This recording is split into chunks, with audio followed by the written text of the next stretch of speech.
Hi అండి, అందరికీ నమస్తే. Welcome back to Bhavitha cooking channel. ఈరోజు వీడియోలో వచ్చేసి ఇన్స్టెంట్గా చేసుకునే ఎమ్మీ స్వీట్ రెసిపీని చూద్దామండి.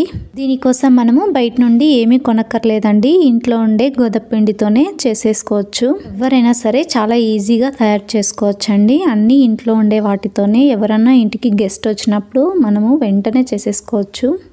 చాలా తొందరగా, చాలా ఈజీగా, క్విక్గా చేసేసుకునే రెసిపీ అండి ఇది.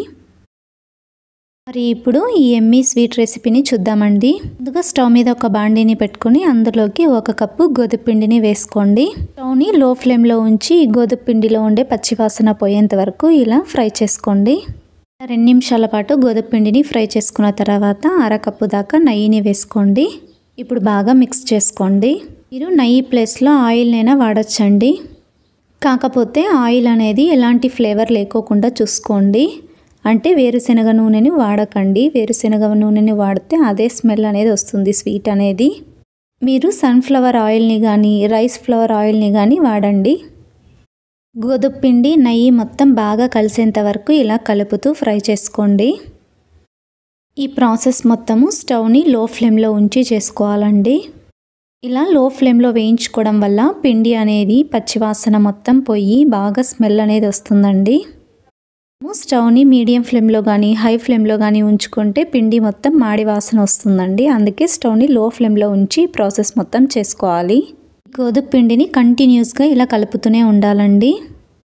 ఇలా మనము పిండిని మొత్తం 10-15 నిమిషాల పాటు ఇలా కలుపుతూనే ఫ్రై చేసుకోవాలండి. ఫస్ట్లో పిండి మొత్తం గట్టిగా అయింది కదండి. ఇలా మనము ఫ్రై చేసుకుంటుండగానే ఇలా జోరుగా అవుతుందండి పిండి ఫ్రై అయ్యే లోపల మరొక బర్నర్ మీద మనము ఇప్పుడు బెల్లం పాకం పెట్టుకుందామండి. ఒక స్టవ్ మీద ఒక గిన్నెను ఉంచుకోండి. 1 కప్పు బెల్లాన్ని వేసుకోండి. నేను ఇక్కడ తాటి బెల్లాన్ని వేసుకుంటున్నాను. మీరు ఏ బెల్లమైనా యూస్ చేయండి. 1 కప్పు బెల్లానికి 2 కప్పుల నీళ్ళను వేసుకోండి. ఈ బెల్లం మొత్తం కరిగి బాగా నీళ్ళు అనేవి మరలేంత వరకు మరలించుకోండి. చూడండి, ఈ బెల్లం నీళ్ళు అనేవి ఇలా బాగా మరలుతున్నాయి కదండి. ఇలా మరలినప్పుడు మనం ఇప్పుడు స్టవ్ని ఆఫ్ చేసి పక్కన ఉంచుకోండి.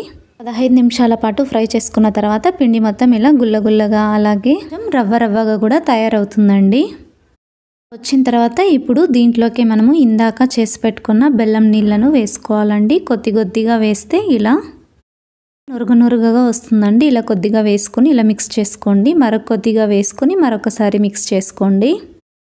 అనేవి కట్టకుండా ఇలా కొద్దిగా వేసుకొని పిండిని బాగా మిక్స్ చేసుకోండి.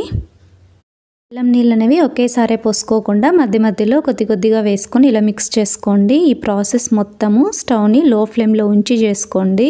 నేను 3 సార్లు పోసుకున్నానండి బెల్లం నీళ్ళని. ఉండలనేవి కట్టకుండా ఇలా మిక్స్ చేసుకుంటూనే ఉండాలి. ఇలా బాగా మిక్స్ చేసుకోండి. ఇలా మిక్స్ చేసుకుంటూ ఉండగానే ఉండలనేవి లేకోకుండా ఇలా బాగా అవుతుంది. మనం కంటిన్యూస్గా కలుపుతూనే ఉండాలండి. ఇలా బాగా కలుపుతుండగానే మనకు ఈ స్వీట్ అనేది గుల్లగా రవ్వగా వచ్చేస్తుందండి. ఈ స్వీట్ని తినేటప్పుడు కూడా బేకరీలో దొరికే కలాకండ్ స్వీట్ని తిన్నట్టుగానే ఉంటుందండి. ఈ స్వీట్ని తినేటప్పుడు కూడా అంత టేస్టీగా ఉంటుందండి. స్వీటు చాలా రుచిగా ఉంటుందండి. ఈ స్వీట్ కోసం మనము ఎక్కువగా ఇంగ్రీడియంట్స్ కూడా వాడట్లేదండి. ఇంట్లోనే చాలా ఈజీగా ఇంట్లో దొరికే వాటితోనే ఎంతో ఈజీగా ప్రిపేర్ చేసుకోవచ్చండి ఈ స్వీట్ని. అందరూ కూడా ఈ స్వీట్ని చూసిన తర్వాత తప్పకుండా ఇంట్లో ట్రై చేయండి. మీకు ఎలా వచ్చిందో నాకు కింద కామెంట్ సెక్షన్లో కామెంట్ చేయండి.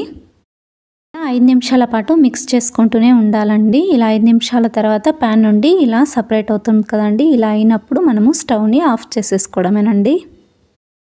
ఆఫ్ చేసుకున్న తర్వాత ఈ మిశ్రమాన్ని మొత్తం ఒక ట్రేలోకి కానీ లేదా ఒక గిన్నెలోకి కానీ నెయ్యిని కానీ నూనెని కానీ అప్లై చేసిన తర్వాత ఇందులోకి వేసుకోవాలండి. ఆ మిశ్రమాన్ని మొత్తం ఈ మిశ్రమాన్ని వేసుకునేటప్పుడు ఇలా ప్రెస్ చేసుకుంటూ వేసుకోండి.